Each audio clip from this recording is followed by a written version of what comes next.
Mae dwy ffordd y gallwch defnyddio SketchUp. Yn gyntaf, ewch i sketchup.com. Yna ewch i gynhyrchion. SketchUp Free. Dechreuwch fodelau. Bydd yn gofyn i chi am gyfeiriad e-bost i sign up to Gyda. Ar pwynt hwn, mae'n well gofyn i oedolyn am help i ddilyn yr cyfarwyddiadau. Gallwch hefyd fynd i SketchUp 2017 Make. Dadlwytho fersiwn hyn.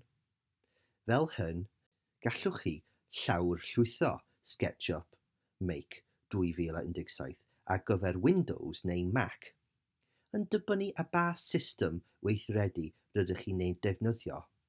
Pa bynnag system rydych chi'n ei defnyddio, dylir llawrllwytho ymddangos ar unwaith ar eich cyfrifiadur.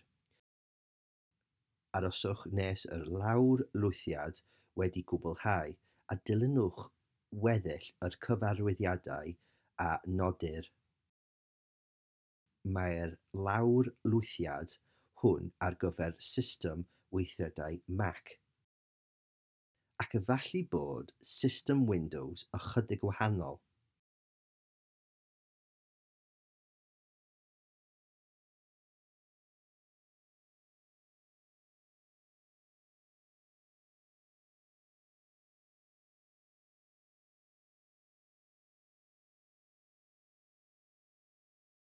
Gofynnwch i oedolyn am gefnogaeth.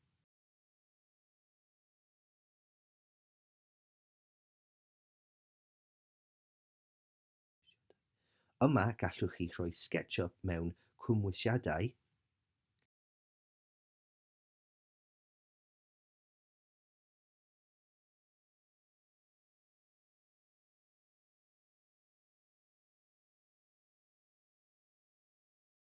Rwan ceisiwch agor SketchUp am y tro gyntaf.